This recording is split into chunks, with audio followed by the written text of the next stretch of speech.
particles from one area to another area through a barrier that has tiny holes in it. This barrier has a special name, the semi-permeable membrane. Semi-permeable membrane means it has really small holes that let some things pass through to the other side, but it doesn't let everything pass through. When we talk about animals, a common membrane is the skin.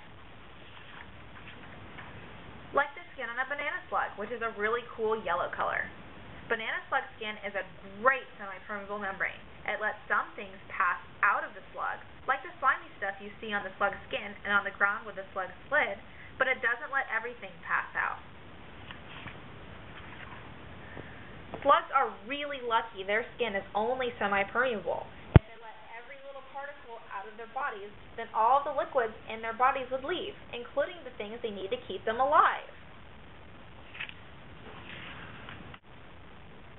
When we think about a slug, there are normally more water molecules inside the slug's body than there are in the air outside of its body.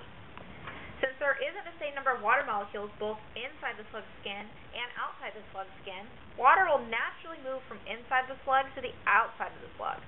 Water doesn't need energy to make this move. Water does this on its own. Normally, just a few water molecules will need to move from inside the slug's skin to the outside of the slug's skin. This is why the slug's skin looks wet and slimy. But what if someone put salt on the slug?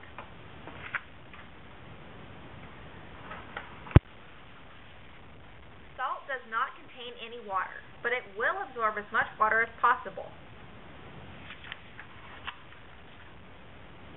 When we put salt on the slug's skin, the salt absorbs water from the slug's skin very quickly.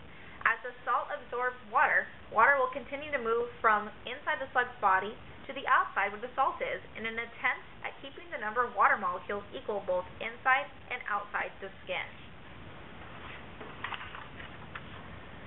But slugs don't have an unlimited supply of water inside their bodies. If they have too much salt on their bodies and too much water moves from their insides to their outsides,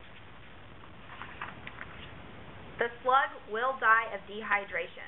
And that's why slugs struggle when you put salt on them. All the water leaves their bodies and gets absorbed by the salt. The end.